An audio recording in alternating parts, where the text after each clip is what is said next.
Hello, everyone. Thank you for tuning in for another episode of Protecting the Vision by the National Optometric Foundation. I am a board member for the National Optometric Foundation, also chair of the educational department, and I'm so excited that we have this webinar tonight to talk a little bit about dry eyes and proper contact lens wear. I'm going to have another dynamic speaker, so I want you to tune in, go ahead and share this with your family and friends, text them, email them, get them on so that they can get some of this free educational information that we are going to share today. Before we introduce our guest speaker, I'd like to tell you a little bit about who we are as the National Optometric Foundation. We are a nonprofit foundation. We are the financial arm. They are supporting our parent company, our parent organization, the National Optometric Association. We also have another student organization connected with us, the National Optometric Student Association, which is NOSA. Together, we try to provide service to the community, free eye exams each year at the National Optometric Association convention. We also try to support by educating people in the community, people in our local community, trying to educate them about the three silent killers of vision: glaucoma, diabetic retinopathy, hypertensive retinopathy. We do not want you to lose your sight. We don't want your family members to lose their sight. So we continue to do these educational webinars so that we are enlightening you on some of the things that can affect your vision and steal your sight. We also try to support students who are in optometry school, thinking about going to optometry school. They're in high school. We try to help students get to our conventions so that they are around like-minded people and they see people who look like them. We also try to make sure that we're going into communities that's underserved and underrepresented to make sure that we're giving them the support and resources to get access to eye exams. We want to thank partners, people who donate, that allow us to do the great things that we continue to do as a part of the National Optometric Foundation. We want to thank VSP for partnering with us and providing frames, doing the lenses, the prescription into the glasses when we do eye exams for free at the National Optometric Convention each year. They're there partnering with us. They have their mobile vehicle there, and we are able to help 200 plus people most of the time when we're traveling to different cities at our National Optometric Association convention. And we want to thank all of the doctors and the students and the technicians for partnering with us on that day. It is a beautiful day, and I hope that if any of you are listening and you want to help us continue to do the great things that we're doing, I want you to know that you can contribute tonight. We have a Cash App, $ Protecting the Vision, where you can give as you please, as you're able to. A little bit goes a long way. We also have our website where you can learn more about us, who we are, who the board members are, see photos on our website, www.National Optometric Foundation. We're on Facebook, so we ask that you go and follow us on Facebook as well, our National Optometric Foundation page on Facebook, and on YouTube. We have webinars such as this, where you can go back and look at webinars, share those webinars with your family and friends on our YouTube channel, National Optometric Foundation. We are thrilled to bring you another episode tonight. I have a dynamic guest speaker. She's going to be on with us, and I want to tell you a little bit about her. Dr. Gabrielle Gafford. She's a native of Dallas, Texas, and she's also a person who has been involved in the community, doing community service, participated in the Girl Scouts of America, earning bronze, silver, and gold awards with the Girl Scouts of America. She completed her undergraduate degree at Rose College. She majored in neuroscience while playing volleyball and being the team captain. That's commitment. So after receiving her Bachelor of Science degree, she remained in Memphis and attended the Southern College of Optometry School. And during optometry school, she did a lot of research, so much research that she was awarded because she was taking in a lot of leadership roles, and she was still participating in student government associations such as NOSA, the National Optometric Student Association. Also, she was a student fellow for the American Academy of Optometry. And at her commencement ceremony, she was awarded the Burnett Endow Award for Student Achievement and Research for her outstanding efforts in doing all of the research that she did and as a research assistant. She also did her residency at the Eye Care Center of New Jersey. She was trained in primary care optometry, but she had an emphasis on ocular disease. So she was able to work with ophthalmologists who specialize in glaucoma, the retina, the cornea, cataracts, ocular plastics, and neuro-ophthalmology. While doing her residency, she was again awarded anterior segment section resident travel fellowship at the American Academy of Optometry in San Diego at the conference. She's going to continue to serve the citizens of Maryland and going to provide comprehensive eye care to patients of all ages. She's going to be helping to manage conditions such as mild to moderate glaucoma, also diabetic retinopathy, macular degeneration, uveitis, myopia management, and also dry eye, which is why we have her on the webinar tonight to talk with us about dry eye.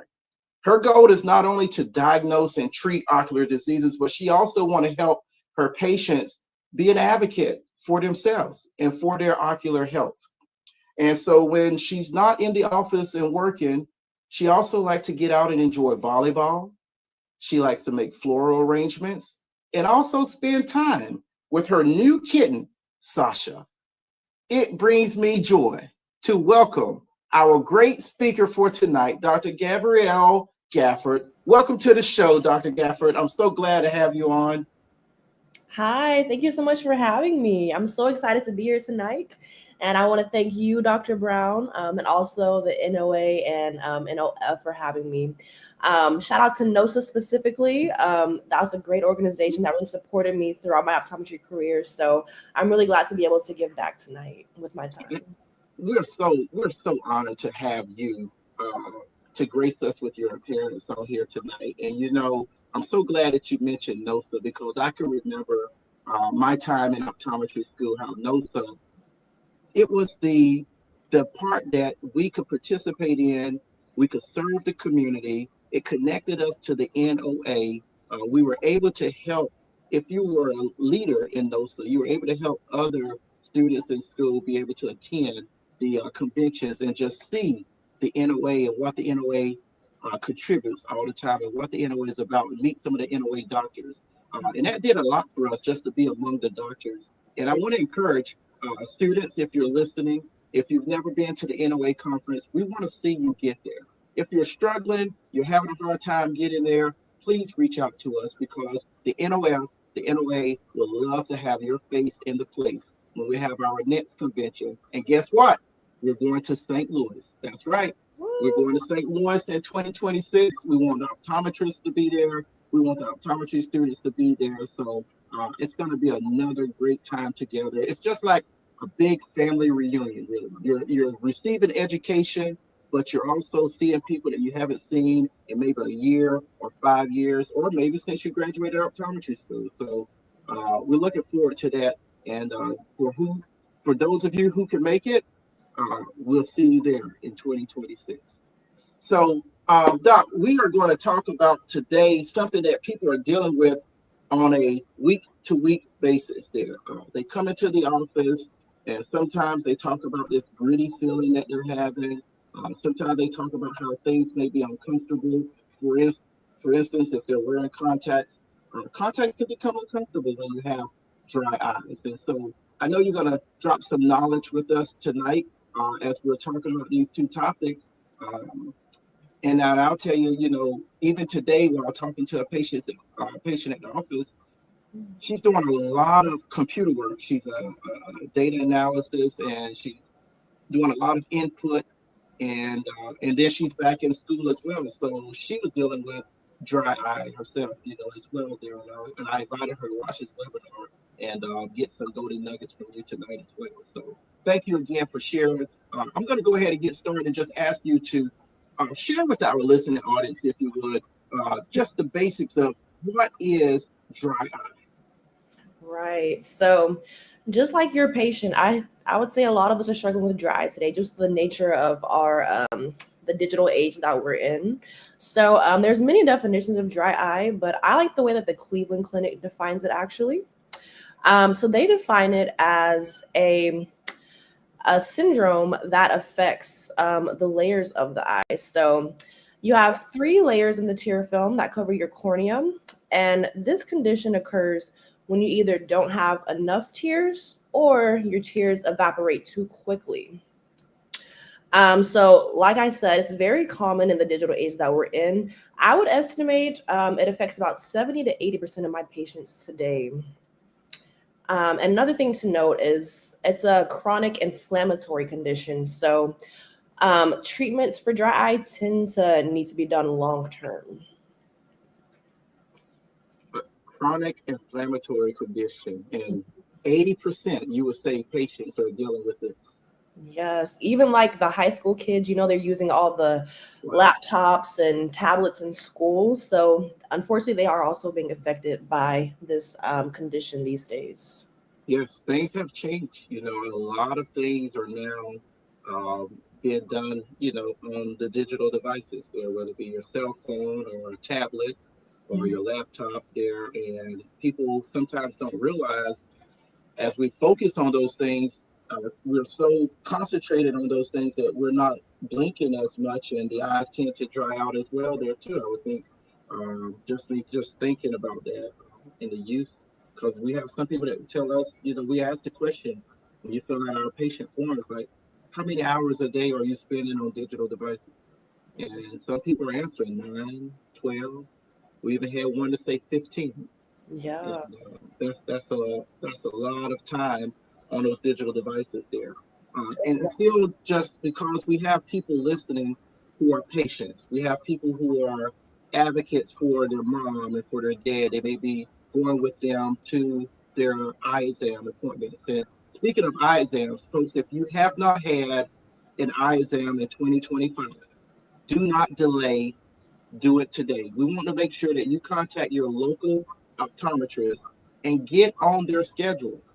I will also say it's getting really tight right now in these last 4 months of 2025 to get on the schedule because of the holidays, and so many people try to use their insurance before the end of the year. But do not delay getting your eyes examined because it's so important. Even if you're not having problems, go in to get your eyes examined so that we can um, give you a dilated eye exam and make sure that you don't have things going on that may be hereditary or silent.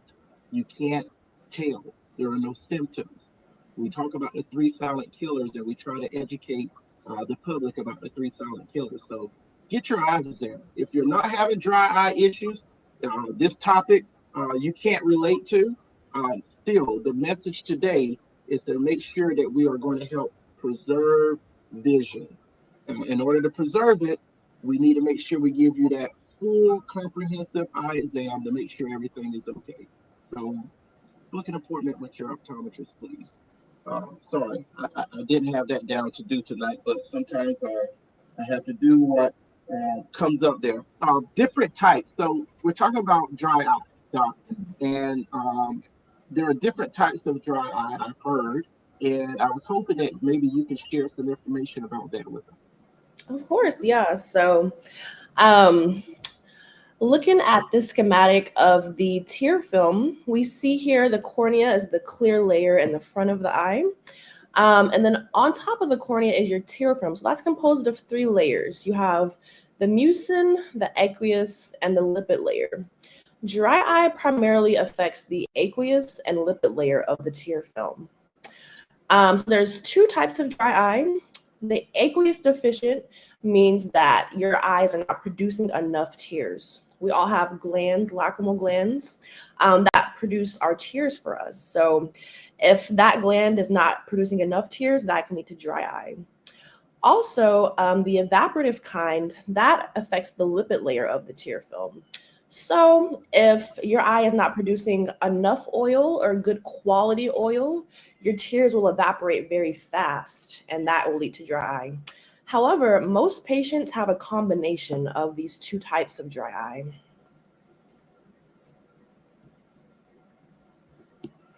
And then just important to note that other things that can affect your the dry eye, in addition to your eyelid physiology, different autoimmune conditions like thyroid disease and diabetes, those can cause dry eye. Even menopause can cause dry symptoms as well.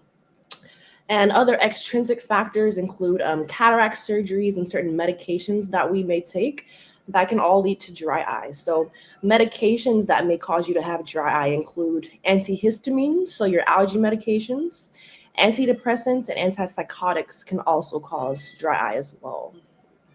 Which makes me think about patient history. You know, when a patient comes in, or to those of you who are watching and listening tonight, when you go in to see your optometrist and they give you that sheet to complete, your patient history sheet, sometimes you can get it off their website and do it before you come in.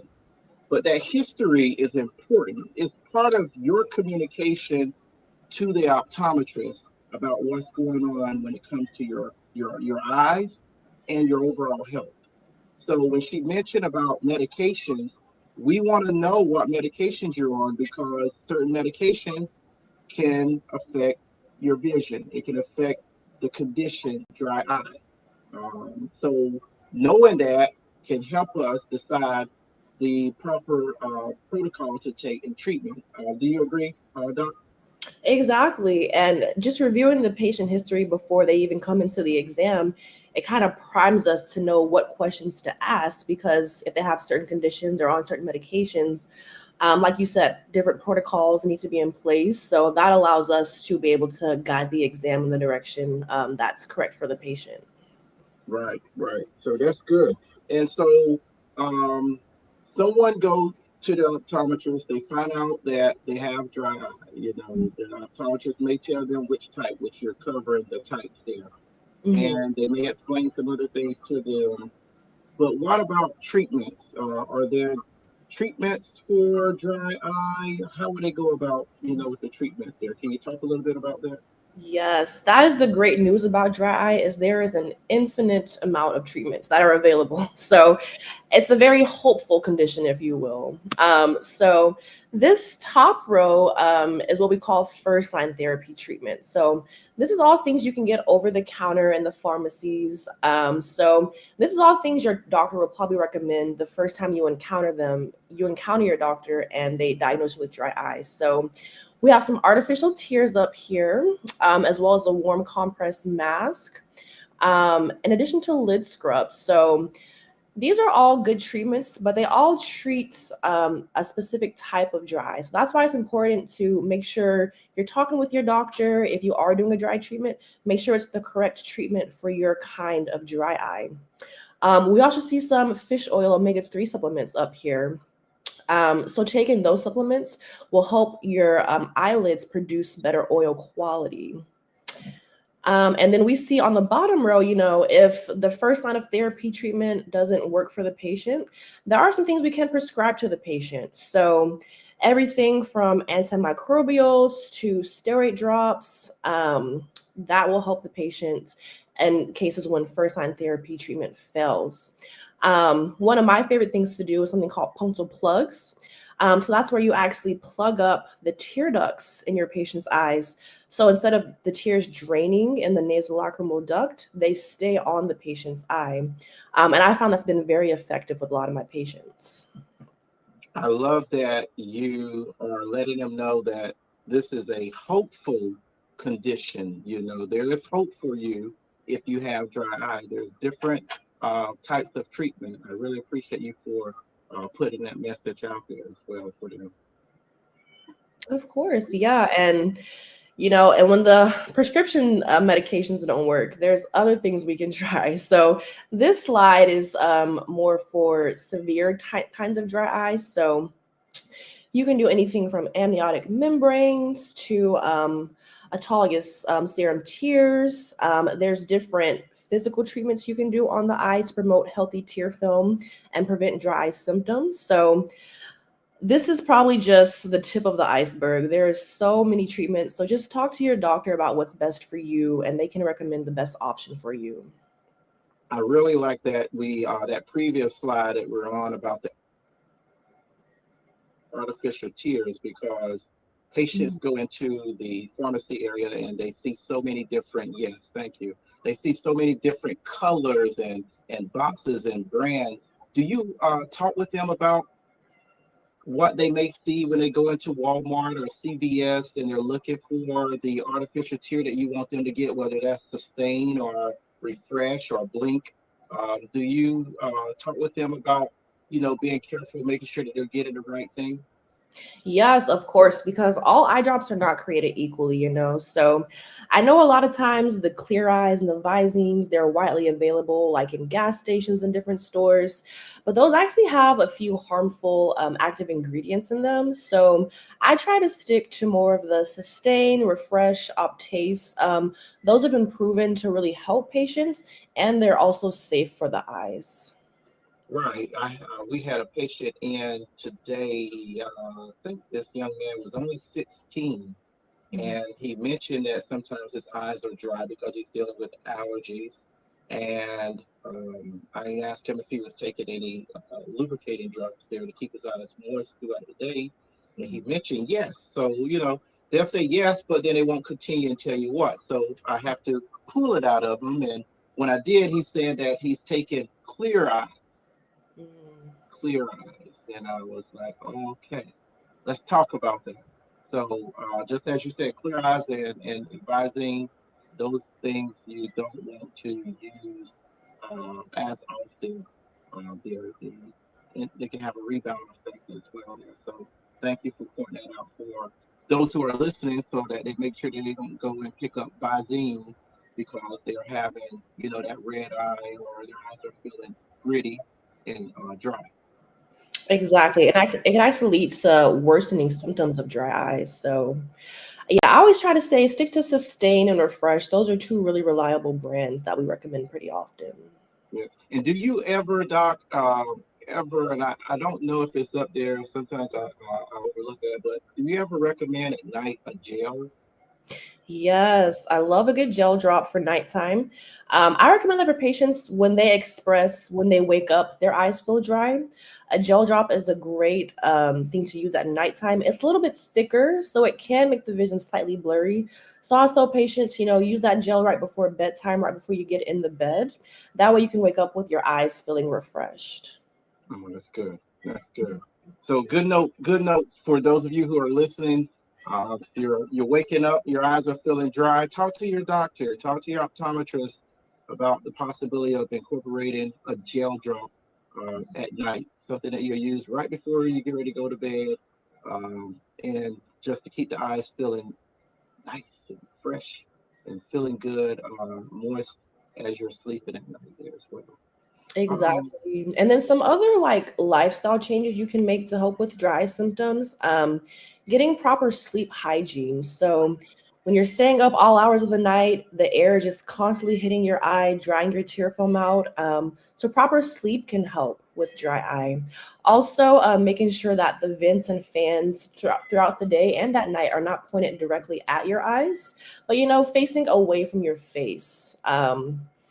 Also, using humidifiers is a great thing to do as well. Keeping the air moisture at the adequate level in your environment.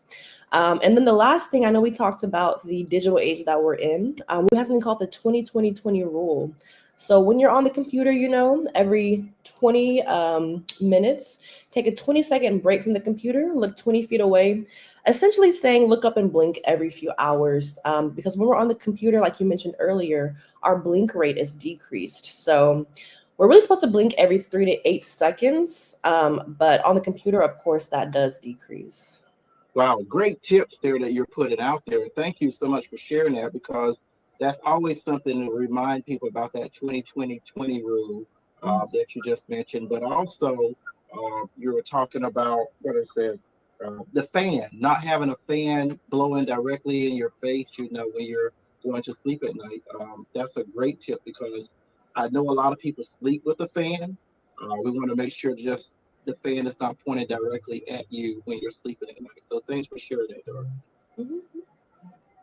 Um, let's talk about the other part of this webinar, Dr. Gafford. We're talking about dry eyes. A lot of people in the United States are wearing contacts. Mhm. Some people are wearing color contacts. Some people are just wearing contacts to say, help me see better. They're clear. Can contacts also contribute to dry eyes? 100%, especially if you're not wearing the contacts properly. So especially if you're in the monthly lenses, the extended wear lenses, what you have to put in solution overnight, you may notice at towards the end of your month of wearing that contact, the contacts feel more dry than when you first open the pack. So contact lenses can definitely contribute to dry eye. And we see here on the slide, there's a few different types of contact lenses. Majority of patients today wear soft lenses. But just want to point out there is also a contact lens called a scleral lens that is also a severe dry eye treatment. So that's a hard lens. And basically, once you put the contact lens on, your eye is sitting in a preservative-free kind of saline solution. So it's literally drenched in hydration all day. So that is another tool your doctor can have in their toolbox for severe dry eye as well. But like I said, most patients wear soft contact lenses, so we're going to focus on those today.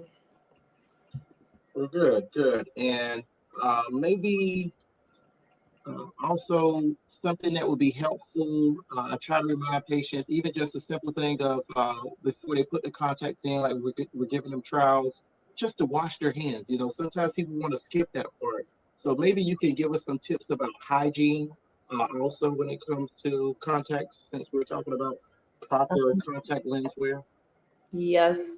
I've even had a mechanic patient that came straight from his garage shop and tried to put his contacts in. I said, whoa, whoa, whoa, wash your our our mechanics, our landscapers, they're out Mhm. there doing the landscaping work. Man, you guys, you got to be gentle when it comes to your eyes. There, sometimes they're rough, and they don't. So even just the fact, just putting something on top of your contacts when you're out there working outside is very important as well. There, shield that eye.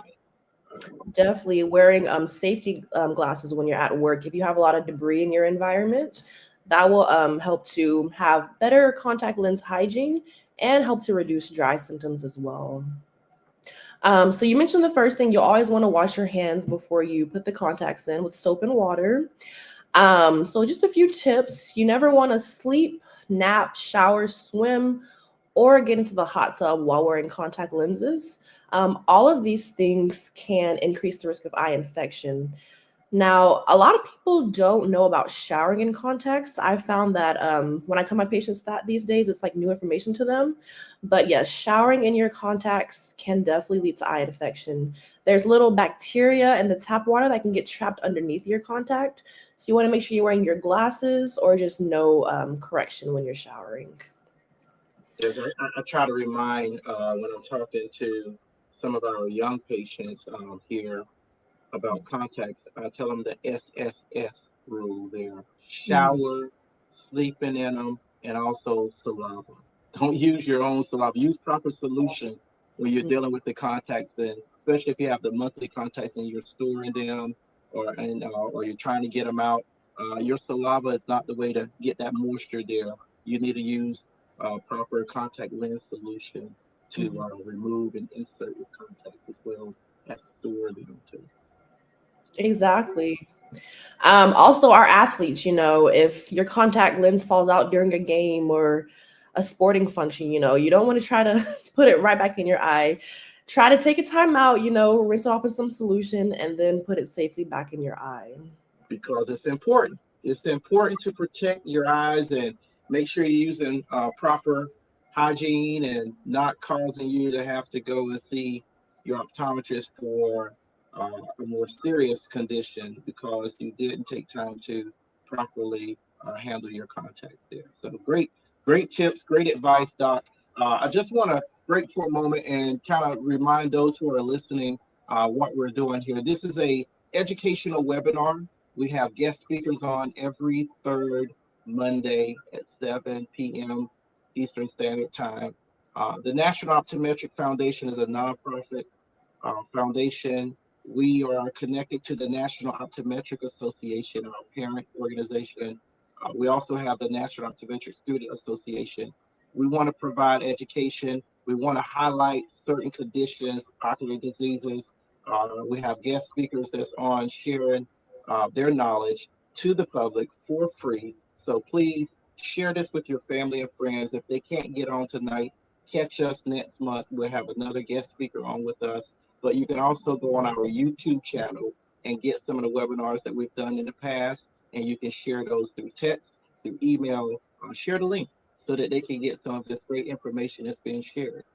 We are always trying to highlight the three silent killers of your vision: glaucoma, diabetic retinopathy, hypertensive retinopathy, and also just trying to tell you about children when it comes to them getting their eyes examined early, making sure that they are seeing at their best so that they can perform at their best when they're in school as well. So thank you for giving me that opportunity to be able to just share who we are while we're doing these webinars there. And I'm going to turn back to our guest speaker for tonight, Dr. Gabrielle Gafford. She's doing an excellent job. Dr. Orso is giving you a shout out, Dr. Gafford, and he want to thank you for presenting tonight. And he's also hoping that he can see you in 2026 in St. Louis as well. You will definitely see me there. Look at that. There we go. If we can get someone else who may be listening tonight to say that you'll meet us in St. Louis, just put it in the comments there on our YouTube channel so we can give you a shout out as well. Thank you so much. Back to the topic at hand here. We was talking about dry eyes and proper contact lens wear. What else you would like to share with us tonight, Doc? Yeah, so just a few more things about the proper hygiene of the contacts. You want to try not to wear them more than 12 hours. They're meant to be worn about 8 to 12 hours a day. For my monthly wears, your monthly lenses are designed to be worn 30 days from opening the pack. So let's say you open a new pack October 1st. You don't wear it every day in October. You're still going to throw it away October 30th. So it's 30 days from opening the pack, not 30 days of wear. So can I stop right there? Can I stop you right there, Doc? I just want to clap because you're sharing that, because many patients are confused when they get that monthly contact lens, as you say, and they open that pack. They feel if they go 5 days and didn't wear that lens, that's 5 extra days they can add on to doing that. But you're saying, no, that's not the proper way to wear that contact lens, right? Exactly. The 30 days starts from when you open the pack. So even if you don't wear it every day, you're still going to want to throw it away after 30 days from opening the pack. Because once you wear it past those 30 days, one, it's not comfortable. The contacts get dry. You're not able to wear them all day. And two, it also does increase the risk of eye infections. So you want to make sure that you're following that properly. Great. And then some other things, case hygiene is also very important. So if you're doing a monthly lens, you have to store it in solution at night. You want to replace the case every 3 months. The good news about it, though, when you buy the solution in the stores, typically that will come with a case that you can use to replace it. Probably one of the most important things I could emphasize tonight, always keep a pair of glasses for emergencies. So let's say, heaven forbid, there's an emergency in the middle of the night in your house. You don't have time to put your contacts in. You can always grab your glasses and run out of the house, and you'll still be able to see and navigate through your environment. The second thing is, heaven forbid, you get a contact lens related infection. While we're treating you for that contact lens related infection, you're not going to be able to wear your contacts while you're doing the treatment of the eye drops. So you're going to want to have some glasses to wear for when we are treating your cornea. So a lot of patients think, oh, I have contacts, I don't need glasses. No, you definitely need at least one pair of glasses in addition to the contacts. Again, let me stop you right there, Doc. I mean, you're dropping some knowledge tonight. For those who are listening, I hope you're picking this up.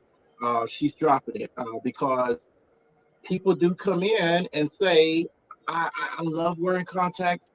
I just want to wear contacts, but we try to educate them and make sure that we have um, frames in the office that they can select and get their prescription in because they do need a backup pair of glasses. I just want to take the time to emphasize that for those who are listening. You heard it from the doctor tonight. You heard it from our guest speaker. Dr. Gafford said, you need a backup pair of glasses. We are okay that you love to wear contacts, but something may come up where you need to wear your glasses and not wear contacts. We want you to still be able to see, still be able to drive. We also want to make sure you give your eyes a break, as she mentioned earlier as well. So these backup glasses, they serve for many reasons. And you may find out you look great in glasses too. So get you a backup pair of glasses if you're watching and you wear contacts and you do not have your backup pair of glasses. See your optometrist and get some glasses, please. Thank you, Doc, for mentioning that. I'll turn it back to you. Yeah. And then last thing I want to mention about the contact lens case. After you put your contacts in the morning, you don't want to leave that solution sitting in the case. That's just like a breeding ground for bacteria.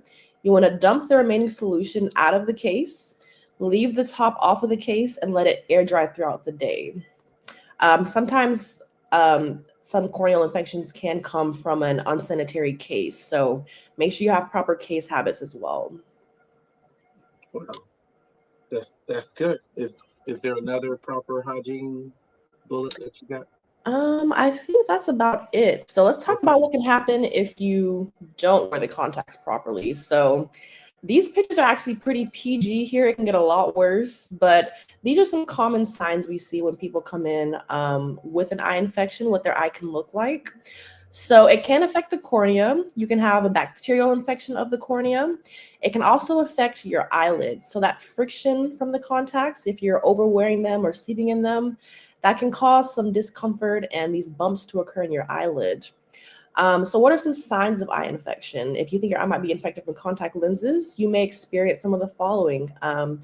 Red eye, painful eye, sensitivity to light, tearing, discharge, just a general discomfort when you wear the contact lens. Those can all be signs of contact lens related infection. So if you notice any of these signs, especially after sleeping, showering, or swimming in the contacts, stop wearing the contacts immediately and go in for an office visit with your doctor immediately so they can make sure that you don't have a corneal infection. Because the thing about corneal infections is once they go bad fast. So typically these patients we're treating for eye infections, we're having to see them back every day, every other day to make sure that everything is healing properly. So don't delay. If you think you have a contact lens related infection, go see your doctor immediately because you don't want things to go from bad to worse. Wow. Now, those pictures Mhm. say 1,000 words. Um, all of the guest speakers don't always have pictures, but for the topic that we are sharing tonight, those pictures are very appropriate. And because I'm sure someone watching probably see that picture in the middle. I'm glad that you provided that. Flipping the lid, you know, if the optometrist is not, checking under the lid, they may not have known that that can even happen underneath the lid there. And like you said, that papillae that we see there, that can really cause friction and make the contact lens wear very uncomfortable there. But that's happening because something is not right. The eye is saying, hey, something's not right here. But I'm glad that you shared that, especially that red eye down at the bottom. Wow. Yeah, corneal infections can get really bad really fast. So you definitely want to make sure you're doing everything you can to prevent your eye from getting to this point in the first place. Um, Another thing that we brings our relationship together is dry eye. Improper contact lens wear can lead to a lot of dry eye symptoms. Sometimes patients that are not wearing the contact lenses properly, the dry gets so bad to where they can't even wear the contacts, for a certain amount of time. So you just want to avoid any of these complications by just doing the right thing in the first place. So Doc, a parent may be watching and they're saying, mom is saying, dad is saying, my child is 12. What's Mhm. the appropriate age, for my child to start being able to wear contacts? They have glasses, they're starting now to want to play sports, and we don't know what's appropriate? How do you respond back to that question? I always say it really depends on the hygiene and responsibility level of the child. I've had patients as young as 8 and 9 wear contacts before, but they were very responsible. They followed instructions to the T, and they had successful experience wearing contacts. So it really depends on the child's hygiene and responsibility level. Also, the parent kind of knows their child as well. So I'll explain the rules of contacts, and they can kind of gauge if they think their child will be able to follow those rules or not. So. Right, right. And sometimes, when a child is coming in and they got to do the INR, the insertion and removal, practicing and everything, I always ask myself, are you motivated today? Do you want to do this? I always make sure that the child want to do this, and it's not the parent that's wanting it for the child there as well, because there's a fee associated with contact lens fitting and the evals, and we want to make sure that, hey, before we get to the point we got to charge you this fee, is this what you want?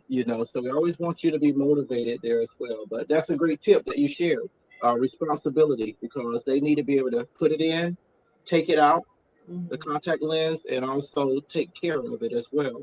Do Exactly. do you recommend sometimes, with children, because of their age and their active lifestyle, or playing sports, daily contact lens, versus that multifocal? I mean, not multifocal, monthly lens. Yes, so I recommend daily lenses for first time wearers. Also, people that have dry eye or allergies, like seasonal allergies. The daily lens is just going to be the most comfortable and the most hygienic option as well. Um, However, on the flip side of that, daily lenses typically are more expensive than monthly lenses. So a trick I tell my patients, you can always offset the cost of a daily lens by just starting by ordering a 3 month supply and order more as you need it. That way, the initial cost is not so much. So that's one way to get around the cost of dailies. But if you do want a monthly lens, there are some other good monthly lenses out there as well. So Total 30 is probably one of my favorite monthlies right now. It's very Right, comfortable. It feels like a daily, but it is worn as a monthly lens. right. And then you see, I have so many brands behind me, contact lenses, so many different brands. You know, how can a patient know, hey, this brand may just not be for me? Are there any signs that may help them? Decide. The doc. Sometimes, well, if they're not loyal to a certain brand, the doc may say, hey, I've had good success with this contact lens here with my patients. I want to give this a try, fit it on your eyes, see how you do. But how can a patient know? Yeah, so really, as doctors, we want our patients to wake up and be excited to wear contact lenses, right? Like, yes, I get to see the contact feels great. So, if you're dreading putting your contacts in, it's probably a sign you're not in the right lens for you. If you're not able to wear your contacts for more than like 4 or 5 hours, that's probably not the right lens for you. Because again, contact lenses are meant to be worn for about 8 to 12 hours at a time. So if you're having to constantly use artificial tears like every hour, there might be a better lens option out there for you. And different lenses feel different on different people. So a lot of time, it is going to just take that trial and error troubleshooting, like which contact is the best for you.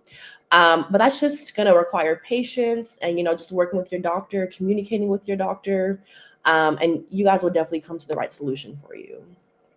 That's good. That's good there. Good. Mhm. Um, as I get to some of my final questions here, I always just wonder, do you have a lens, or do you have a lens that say, hey, this is a good contact lens for patients who are dealing with triads? Yes. So my go-to is Precision One. That is my favorite lens. I think it's one of the most comfortable lenses on the market. It's also one of the most cost-effective daily lenses on the market right now. So if I have a patient that's not happy with their lenses, Precision One is typically my first go-to to try after that. Okay, there we go. The doc has recommended her go-to lens of choice. If you're dealing with dry eyes and you wear contacts, that's her recommended lens for you to have comfort, and then working on the good vision from the rest of the exam from there. So good. Is there anything additional, Doc? Maybe something I didn't ask you, but that you would like to share with our listening audience when it comes to dry eyes and proper contact lens wear? And I'll see if we have any questions here as well. Let's see. I just want to emphasize again that dry eye is a chronic condition. So a lot of times I'll see patients back, the following year after I saw them for their annual exam. I'll say, hey, how are your symptoms going? And they'll say, oh, like, it was fine when I had the drop, but then I ran out and then the symptoms came back. Well, okay, you can go get another bottle. So a lot of these treatments you will have to do long term. So if you run out of your treatment, go ahead and replenish your supply and continue to take the treatment long term so that you don't end up getting more serious issues in the future. And yes, and since you mentioned about the drops running out, one of the things that I want to just, for those who are listening, to encourage you, just be honest with your optometrist. Let them know if you are or are not using the drops as they recommended. Perhaps they recommended that you use them 3 to 4 times a day, but you know that you have a busy life and you're only using it once, or maybe not at all. Maybe using it 3 times a week. Um, because when they check you again and they see, hey, your eyes are still dry. What's going on? This drop is usually good, to help you overcome that. You want to let them know so they don't think that they need to go to something else as far as treatment. What do you think about that, Doc? No, I agree. Yeah, definitely transparency is key. We tailor our treatment plans based on what you tell us and the feedback that you give us. So honesty is the best policy for sure. So we can make sure that we're doing the right thing for our patients. Wow. Well, I definitely would say that you dropped a lot of golden nuggets tonight for the audience. And this is a webinar that you definitely can share with grandma. You can share it with dad. You can share it with your brother or sister if you know they wear contacts. Even if you feel like they're doing the right thing, share it with them. Something said today may help them in some small way, and we want to do that. That's the beauty of these webinars. Something small that Dr. Gafford may have shared tonight may be the key to helping someone protect and preserve their vision there. So protecting the vision, that's what we're all about. And I'm so glad that we were able to share and have this webinar tonight. Dr. Gafford, I know that you're busy and you have things to do on your agenda, but I really don't take it lightly that you took time out of your schedule to be here on the webinar. And you did an excellent job. I knew that you would. And that's why I said in the beginning, dynamic speaker. You share some great information, and I appreciate you for doing it. As we close out this webinar, if you would like to share words of inspiration or how people can follow you out there on social media, or perhaps they want to come see you for an eye exam, I'm going to turn it over for you to do that at this time. Yeah. Thank you so much for having me, Dr. Brown. It's been a pleasure speaking with you tonight. Look forward to working with you again in the future. And I will see you at NOA next year. um, I don't really have any socials to follow, but you can always reach me at my work email. That's gabrielle.gafford@myeyedoctor.com. And if you want an eye exam and you're in the Maryland area, I work at My Eye Doctor in Forestville, Maryland. So make an exam either over the phone or online, and I'd be glad to see you. Excellent, excellent. Continue to do the great work that you're doing for the community down in Maryland. If some of my friends who are in Maryland are watching, this is who I recommend that you go see. Find her, drive to her, look her up. She'll take great care of you. I recommend Dr. Gabrielle Gafford for your next eye exam. So please go and see her. Thank you again, Doc. You did excellent work tonight sharing that information. I am inspired by the things that you shared tonight as well. And I want to thank you. And I also want to let you know if the opportunity comes up in the future, we would love to have you back on one of our webinars, maybe in 2026 or 2027. Of course. I had a great time tonight, so just let me know. I sure will. Thank you so much. And I'm going to go ahead and close out this webinar. There you go, folks. Another episode of Protecting the Vision here, the National Optometric Foundation. You can find us on our website, www.nationaloptometricfoundation.com. You can also find us on Facebook. We're on Facebook under the same name, National Optometric Foundation. Our YouTube channel is here for you to share webinars with your family and friends, past webinars that we've had. You can go on our YouTube channel, and also our Cash App is open, ready for donations tonight to continue to let us be great in the community, to do the great things that we do to support the NOA and supporting the NOSA, our future leaders, our future optometrists who are inspired to go to optometry school and become your eye doctor.